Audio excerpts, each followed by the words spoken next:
Hey, it's Sarah, that wreath maker. Welcome to my YouTube channel. If you're not already, please hit the subscribe and like button. In today's video, I'm going to be showing you how I make my best-selling teardrop pampas grass wreath.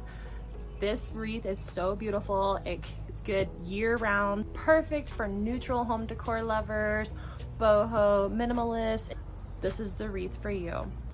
This one, right here. It's so pretty, right? So let's get into it. Alrighty, so supplies you're gonna need for making this wreath is a 14-inch grapevine. You're gonna need your measuring tape, floral wire. This is a 26 gauge floral wire. I get this on Amazon. Wire cutters, hot glue sticks, and of course your handy dandy hot glue gun. This is jute rope. I purchased this on Amazon. It is the best quality. I absolutely love it. I cannot stand the jute rope from Walmart. It's just not the same quality. All right, so first things first, you're gonna want to fluff your pampas grass, get it ready. You want it nice and fluffy for your wreath. I do have a video that I shared on my channel of how to properly fluff your pampas grass like a pro. So be sure and check that one out before you make this wreath. So you're gonna have 4 piles here. You're gonna have your large, medium, small, and filler. So just separate your pampas grass and then we'll move on to the next step.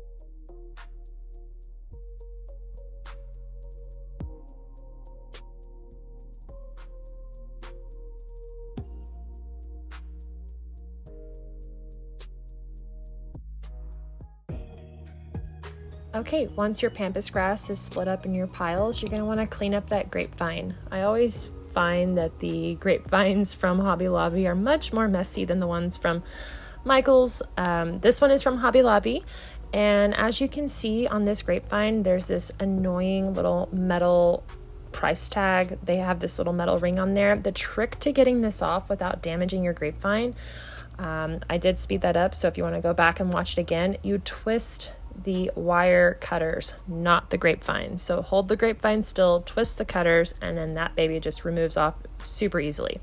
So I am making a 29-inch wreath. So I'm gonna have my measuring tape out to 30 inches because I don't ever want to be short. If you're a small business owner, better to be a little bigger than ever a little smaller. Okay, so with this particular design, I always start with since it's a teardrop shape, I leave about a 2-inch length of stem for gluing purposes. And then I'm gonna wanna start with the top 2 pieces on the left and the right of the wreath. You're gonna go in diagonally, and with pampas grass, I don't ever add my glue before putting in the stem. I always do it after, because if you work with pampas grass, it's a little more tricky. You got to be careful. You don't want the stem to break. You got to position it correctly when it's in there. You have to pay attention to a lot of detail when you're working with pampas grass. It's fragile. It's not made from wire, plastic, that kind of stuff. So with the natural pampas grass, place your stem in first and then add your hot glue. So I am doing a 29-inch wreath, so I'm going to measure from the top to the bottom. It's a diagonal because it's the teardrop shape. And then all I have to do is build off of that for the rest of the wreath that I'm making. So I've got my basically start to finish. I've got it measured out. I know exactly where to go from here on out. So now what I'm going to do is just fill it in. I did a large piece at the bottom, 2 medium pieces up top. So now the trick is just build that teardrop shape. You want fullness, you want fluffy, lush, you want it to be gorgeous. So rotate that wreath all around, glue in your stems, and build upon those 3 pieces that we started with.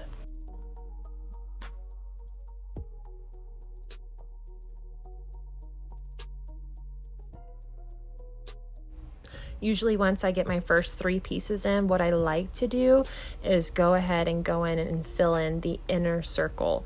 And then I like to build around all of that.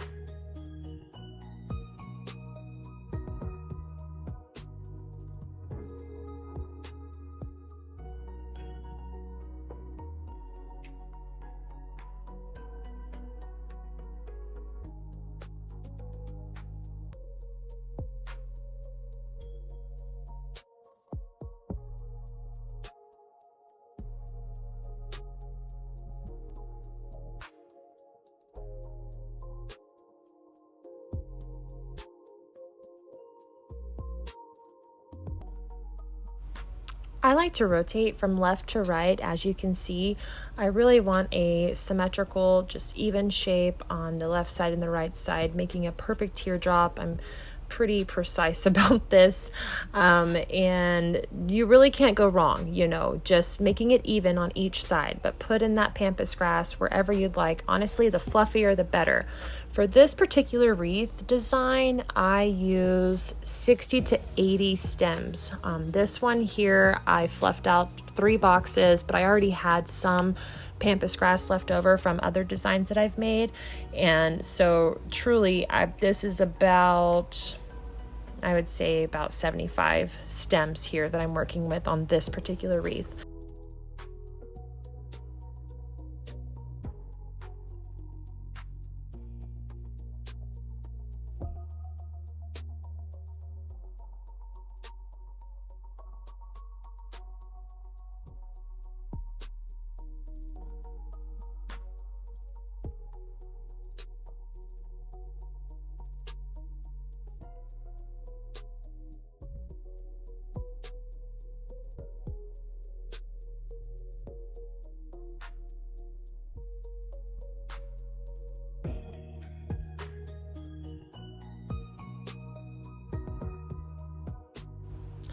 All right, so we're just gonna keep working this pampas grass all around and flip it around. Take a look at how you're viewing it from every angle. You don't want any spots where grapevine is showing through. You really want it to be full. You want your customer, or if you're making it for yourself, you want that fullness. You don't want to see the grapevine through any of the pampas grass.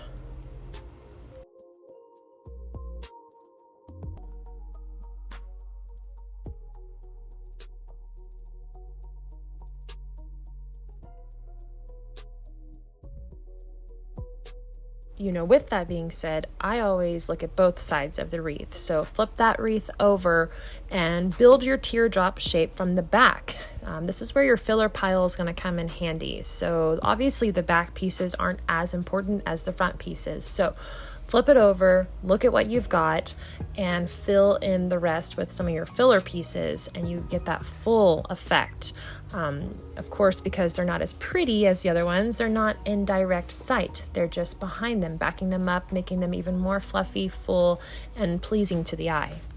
Plus, that if your customer happens to have a glass door, that it's going to be beautiful from the moment they walk inside looking at it to when they close that front door and can see it through the glass. It's still going to be beautiful.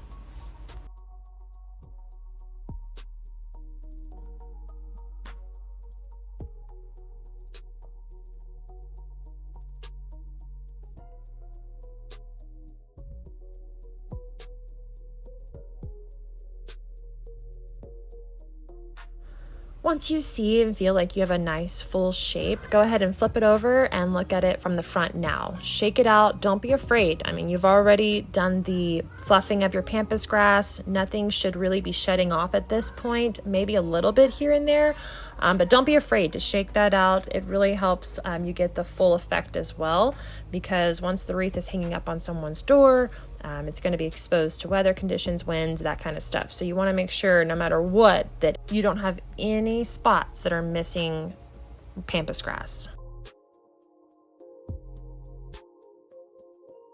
So at this point, as you can see, we've got a beautiful shape, and this baby is full. It is so pretty. The video doesn't even do it justice, but now I'm just filling different things in here and there. I just want it to look perfect. I really do. The part of the final steps here, you're going to cut your jute cord and to your length of preference. This first one that you put in here is going to be the hanging one, and then I'm going to wrap around the grapevine more jute cord over that one that we just slid in the back there. So then you just wrap around, add some glue here and there, keep wrapping until you get it to the width that you would prefer. I typically do about 4 inches across, And then I will pick my ribbon, and you could go neutral, creamy white, pink, green, whatever color you want, a black bow. I've got lots of options as well in my shop. And of course, if you direct message me, we can work something out if you have something else custom in mind as far as the type of ribbon you would prefer. For today, I'm going to be doing a soft peach chiffon ribbon on this neutral pampas grass wreath. So once you're all done gluing here, cut that, clean up your grapevine. If you have any little spots of glue, really make it look nice. And then tie that off. Then you're gonna add your ribbon. I always want there to be more than less ribbon for my customers. So I will measure by getting my ribbon of choice. And see, the black bow also looks pretty. That is typically the number one choice, is the black or the creamy ivory white bow. But I'm going to do a ribbon today. So I always want it hanging longer than the wreath itself. And then I wrap it around 2 or 3 times around that jute cord. And then I cut it to where they're even with each other. I like to fray out the chiffon ribbon.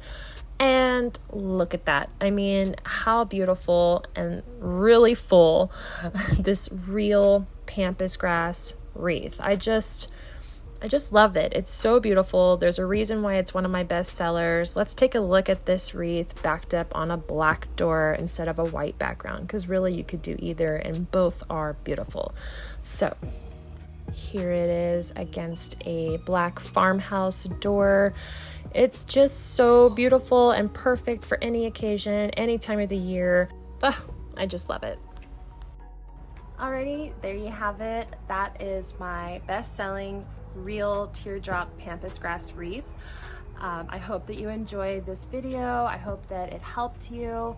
I, of course, have this wreath available with many others in my Etsy shop. That is Vine and Flower Co. Please be sure and check that out. And again, if you aren't, please subscribe and hit that like button. I've got lots more videos headed your way.